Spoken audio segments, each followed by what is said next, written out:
India voice, आपकी सोच, आपकी आवाज।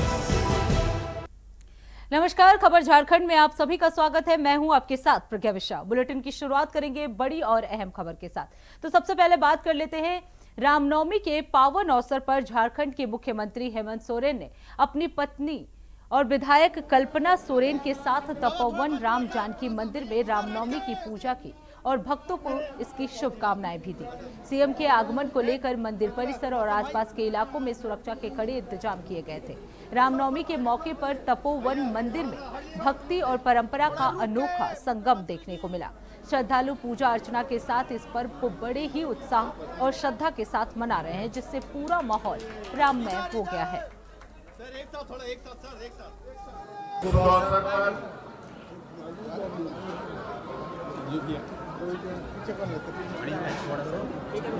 और रामनवमी के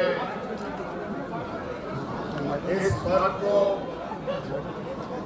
बेहतर और सुचारू और यादगार बनाने हेतु आज हम सब लोग यहाँ एकत्रित हुए। आज का ये पावन मेला भैया पूरे हिंदुस्तान वासियों के लिए अत्यंत ही गर्व और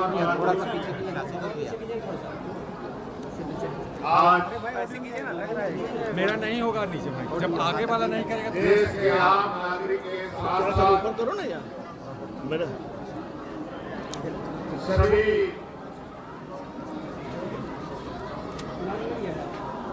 संस्थाएं आज इस कार्यक्रम को संपन्न कराने में लगी हुई।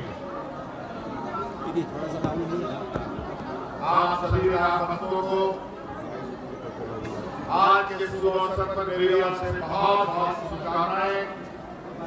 आपको, आपके परिवारजनों को, पूरे देशवासियों को, झारखंड वासियों को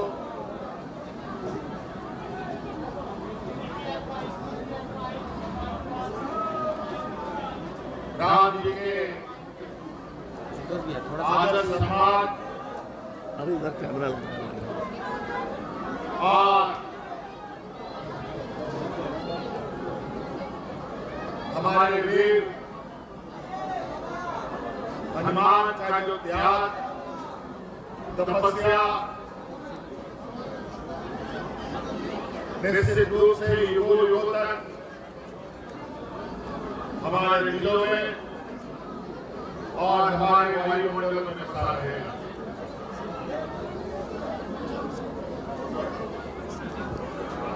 चारों तरफ खुशी और उत्साह का माहौल है। आप सब लोग भी काफी उत्साहित हैं और बड़ी बड़ी जुलूस के माध्यम से आज तपोवन भूमि में अलग अलग जगहों से लोग पहुंचे। अब रुक कर लेते हैं अगली खबर की। बीजेपी प्रवक्ता प्रतुल शाह ने कांग्रेस अध्यक्ष मल्लिकार्जुन खड़गे के पत्र पर प्रतिक्रिया व्यक्त करते हुए महिला आरक्षण, बीजेपी की पार्टी फंडिंग और कांग्रेस नेता दिग्विजय सिंह की अयोध्या यात्रा पर टिप्पणी की है। उन्होंने कहा कि बीजेपी हमेशा महिलाओं के अधिकारों का समर्थन करती है और महिला आरक्षण के मुद्दे पर पार्टी की स्थिति भी स्पष्ट है। प्रतुल शाहदेव ने दिग्विजय सिंह के अयोध्या दौरे को राजनीतिक स्वार्थ की साधना बताया और कहा कि कांग्रेस की राजनीति अब जनता की भलाई से दूर हो चुकी है। और क्या कुछ कहा, चलिए आपको सुनाते हैं। कांग्रेस का महिला विरोधी चेहरा जो है बार बार एक्सपोज होता है। जब पहली बार महिला आरक्षण विधेयक पेश हुआ था तो उस समय समाजवादी पार्टी और राष्ट्रीय जनता दल के सांसदों ने इसे फाड़ दिया था। कहा था बॉब कट और लिपस्टिक लगाने वाली महिलाएं आएंगी संसद में, महिलाओं का अपमान हुआ था। और कांग्रेस जो थी वो चुपचाप इस पूरे प्रकरण को देखती रही और बिल को गिर जाने दिया। अब हम अगर इसमें जल्दबाजी दिखा रहे हैं तो भी इनको प्रॉब्लम है साहब। प्रधानमंत्री जी ने स्पष्ट किया है कि विधानसभा, लोकसभा सभी जगह पे 1/3 जो सीटें हैं वो महिलाओं के लिए आरक्षित होंगी और इसके लिए हम लोगों ने रोड मैप जारी किया था। अगर उस रोड मैप में संशोधन करके परिसीमन के साथ हम इन सारी चीज़ों को पहले करना चाहते हैं तो कांग्रेस को क्यों आपत्ति? साहब, महिलाओं के हित की जब भी बात होती है, उज्ज्वला योजना की बात हो या महिलाओं के लिए कोई भी उद्यमी योजना की बात हो, कांग्रेस को हर एक में प्रॉब्लम क्यों होता है? ये है इनका महिला विरोधी चेहरा। देखिए, भारतीय जनता पार्टी देश की ही नहीं, विदेश में भी अगर आप देखें तो इतनी बड़ी पार्टी कोई नहीं है। विश्व की सबसे बड़ी पार्टी है साहब। हमारे कार्यकर्ताओं की संख्या सबसे ज़्यादा है, सबसे ज़्यादा प्रदेशों में हमारी सरकार है, केंद्र में तीसरी बार लगातार हमारी सरकार है और कांग्रेस तो 3 बार के लोकसभा चुनाव में उतनी सीटें भी नहीं जीत पाई मिलाकर जितना हमने इस बार का सबसे ज़्यादा अपने पिछले 3 चुनाव में खराब प्रदर्शन में भी जीता।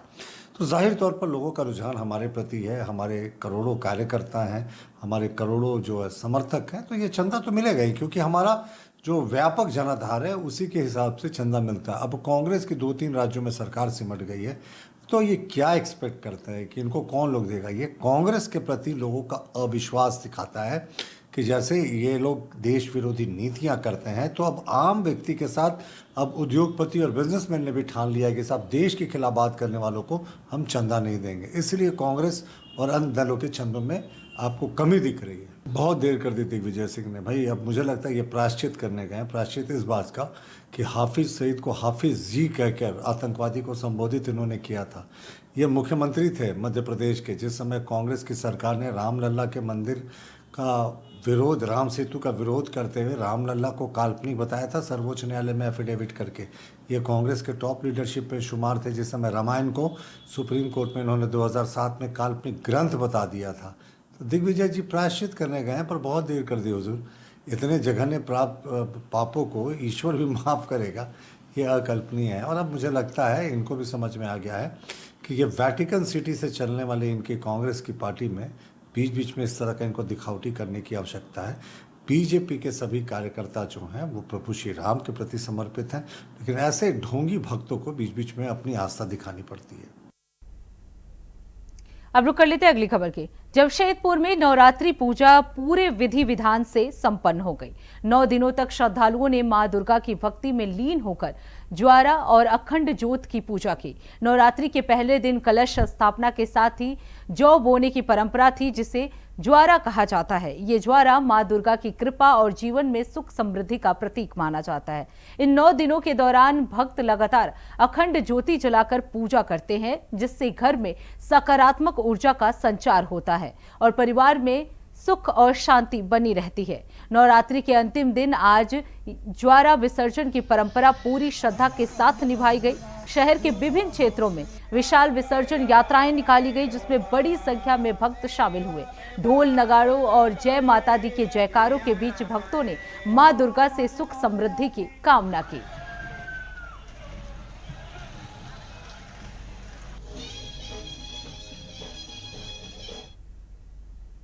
अब रुक कर लेते हैं अगली खबर के।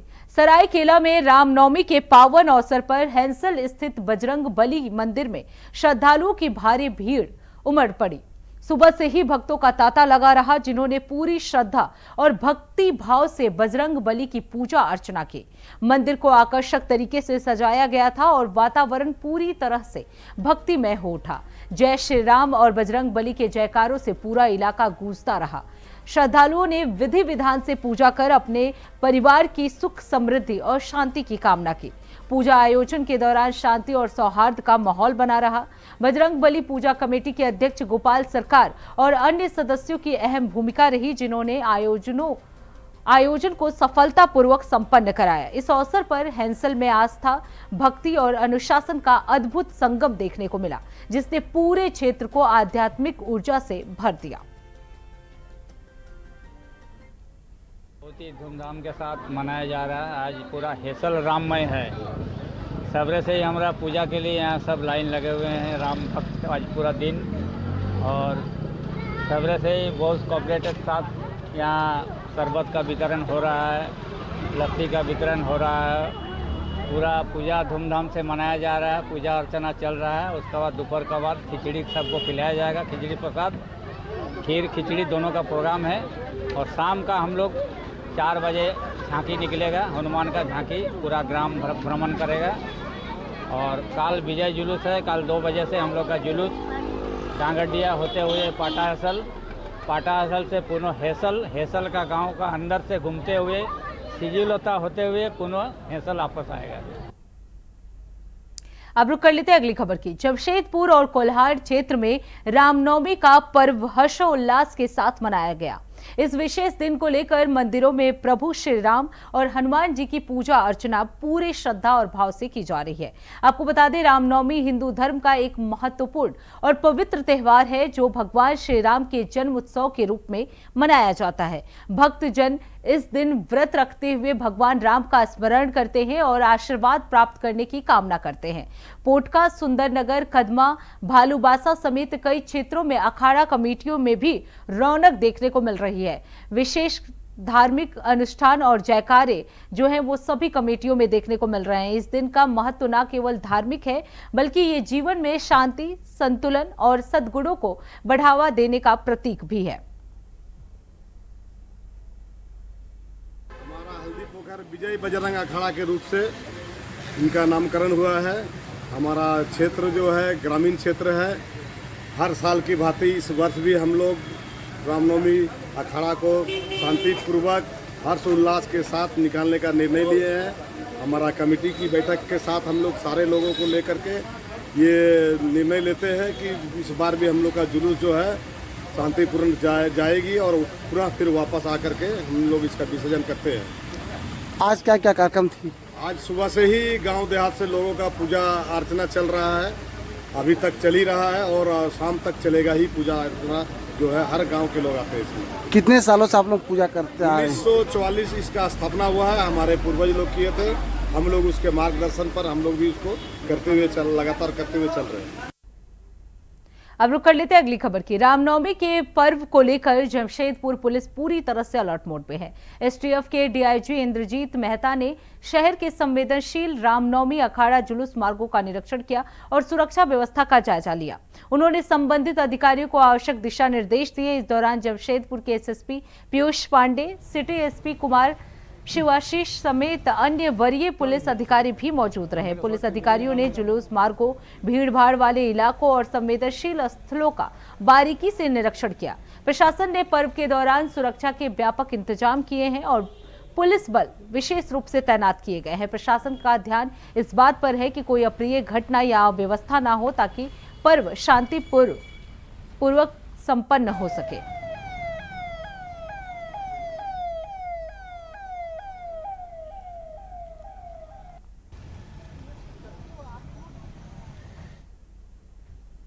अब रुक कर लेते हैं अगली खबर की। राजनगर पुलिस प्रशासन ने रामनवमी पर्व को शांतिपूर्ण और सौहार्दपूर्ण तरीके से संपन्न कराने के लिए पूरी तरह से तैयारियां की हैं। इस दिशा में पुलिस ने क्षेत्र में भव्य फ्लैग मार्च निकाला जो संवेदनशील इलाकों, बाजारों, प्रमुख चौक चौराहों से होकर गुजरा। फ्लैग मार्च के दौरान पुलिस अधिकारियों ने लोगों से आपसी भाईचारे को बनाए रखने, अफवाहों से दूर रहने और किसी भी संदिग्ध गतिविधि की सूचना तुरंत देने की अपील की है। थाना प्रभारी विपुल कुमार ओझा ने इस दौरान कहा कि कानून व्यवस्था से कोई समझौता नहीं किया जाएगा। प्रशासन ने यह भी सुनिश्चित किया कि रामनवमी के दौरान सुरक्षा के पुख्ता इंतजाम किए गए हैं ताकि श्रद्धालु बिना किसी डर के पूजा अर्चना में भाग ले सके। राजनगर पुलिस की इस पहल से क्षेत्र में शांति, सद्भाव का वातावरण बना हुआ है।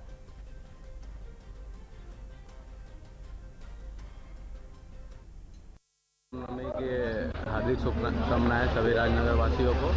और रामनवमी के अवसर पर शांतिपूर्ण जो भी प्रोटेस्ट किया जाता है यहाँ पे निकलता है, उसको लेके शांतिपूर्ण वातावरण में यहाँ पे रामनवमी का जुलूस निकले, उसको लेके फ्लैग मार्च और निकाला गया राजनगर थाना के द्वारा।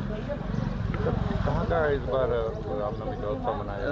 राजनगर थाना क्षेत्र में 3 जगह लाइसेंसी और 2 गैर लाइसेंसी निकलेगा। उसमें हेसल हो गया, एदल हो गया और आपका अमरुंडी ऐसे करके निकलेगा। मुख्यतः हेसल में हम लोग मेन फोकस रहेगा, बाकी भी पूरा राजनगर थाना में निकलता है छोटा बड़ा करके। अब रुक कर लेते हैं अगली खबर के। हजारीबाग के विष्णुगढ़ थाना क्षेत्र के कुसुम्बा गांव में एक दिल दहलाने वाली घटना ने राज्य को झकझोर दिया है। आपको बता दें 12 वर्षीय नाबालिग बच्ची की संदिग्ध अवस्था में मौत के बाद शव 72 घंटे से भी अधिक समय तक पड़ा रहा, जिसके बाद हत्या और सामूहिक दुष्कर्म का आरोप लगाया जा रहा है। बीजेपी के प्रदेश अध्यक्ष आदित्य साहू और हजारीबाग सांसद मनीष जायसवाल समेत कई विधायक पीड़ित परिवार से मिले और राज्य सरकार को घेरते हुए कहा कि अगर 24 घंटे में अपराधी गिरफ्तार नहीं हुए तो सोमवार को हजारीबाग बंद रहेगा और राज्य भर में धरने दिए जाएंगे। इस घटना ने प्रशासन की निष्क्रियता और राज्य में कानून व्यवस्था की स्थिति पर गंभीर सवाल खड़े कर दिए हैं। शव के साक्ष्य की जांच के लिए फॉरेंसिक टीम और खोजी कुत्तों को भेजा गया है, लेकिन अब तक अपराधी गिरफ्त से बाहर हैं।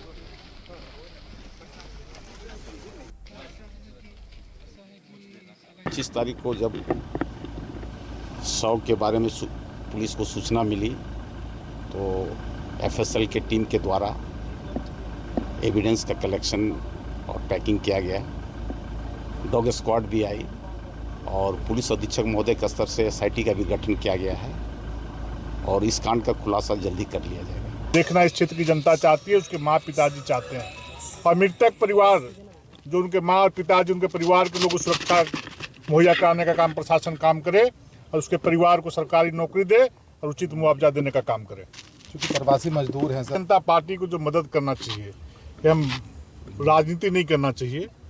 मैं बोल नहीं सकता हूं, उनको जो भी काम क्रिया में चाहे किसी प्रकार कोई खर्च होगा, हमारे माननीय सांसद, हमारे माननीय विधायक और हमारे एक एक कार्यकर्ता पूरा सहयोग करके उसके खर्च को वहन करने का काम करेंगे। परिवार का एक नया पैसा भी खर्च नहीं होगा। देखिए, मांग तो अपने जगह है। सबसे बड़ा दुर्भाग्य इस बात का है कि वो पीड़ित माता आज जिनकी बच्ची का शरीर उनके पास पड़ा हुआ है 4 दिन से, उसके बाद वो माँ भयभीत है, वो माता भयभीत है कि हमारे बेटे का साथ कुछ नहीं हो जाए। वो इतना भयभीत है कि वो नाम का उद्भेदन भी अपने मुंह से नहीं कर पा रही है। उसको पता है कि कौन कौन लोग इसमें शामिल हैं, लेकिन वो उद्भेदन नहीं कर पा रही है डर से। तो इस राज्य का क्या माहौल है, इससे आप अनुमान लगा सकते हैं। अब रुक कर लेते अगली खबर की। गोड्डा के देवदांड थाना क्षेत्र से एक तस्वीर सामने आई है जो कानून व्यवस्था पर बड़ा सवाल खड़ा करती है। ये अवैध कोयला का कारोबार अब चोरी छिपे नहीं बल्कि दिन दहाड़े खुलेआम चल रहा है। पेट्रोलिंग गाड़ियां सड़कों पर दौड़ रही हैं, लेकिन कोयला माफिया उनसे भी तेज गति से सिस्टम को चुनौती दे रहे हैं। इन ट्रैक्टरों में तिरपाल ढककर अवैध कोयला ढोया जा रहा है, जो पहले रात के अंधेरे में होता था लेकिन अब दिन के उजाले में खुलेआम चल रहा है। ये सवाल उठता है कि ये अवैध कारोबार किसके संरक्षण में चल रहा है। प्रशासन के दावों के बावजूद देवदांड थाना क्षेत्र में अवैध कोयला खनन और परिवहन पर कोई लगाम नहीं लग रही है और माफिया कानून को लगातार चुनौती दे रहे हैं।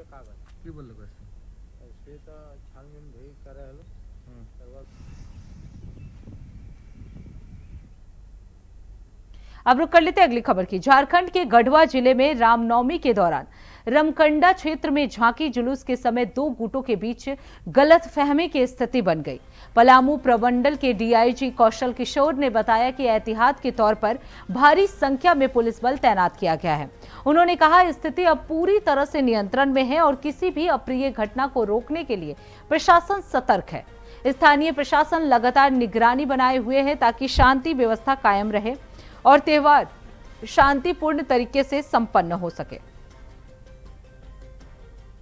देखिए, रामकंडा में झांकी निकालने के दौरान इस बात को लेकर गलतफहमी 2 पक्षों के बीच उत्पन्न हुई, जिसके कारण यहाँ पर पुलिस बल बड़ी संख्या में भी प्रतिनियुक्त किया गया है और स्थिति पूरी तरीके से अभी नियंत्रण में है और हमारे ऑफिसर्स और जो हमारे पुलिसकर्मी हैं वो पर्याप्त संख्या में यहाँ पे प्रतिनियुक्त किए गए हैं। इस दौरान भीड़ जो थोड़ी उग्र हो रही थी उसको नियंत्रण में लाने के लिए हल्के बल का प्रयोग किया गया और अभी के समय में स्थिति नियंत्रण में है। और मैं यही कहना चाहूँगा कि इसमें जो भी इस प्रकार के तत्व जो शामिल हैं, जिन्होंने कहीं न कहीं इस पर्व त्यौहार के हर्षोल्लास के माहौल को बिगाड़ने का कहीं न कहीं प्रयास किया है, उन व्यक्तियों की पहचान की जा रही है और निश्चित तौर पर पुलिस उनके विरुद्ध कठोरतम कार्रवाई करेगी। और फिलहाल प्रशासन और पुलिस का यही प्रयास है कि कल जो रामनवमी है वो बिल्कुल शांतिपूर्ण तरीके से पूरा प्रोसेस कंप्लीट हो। तो इसी के साथ खबर झारखंड में बस इतना ही। देश दुनिया की तमाम बड़ी खबरों के लिए देखते रहिए इंडिया वॉइस। तब तक के लिए नमस्कार।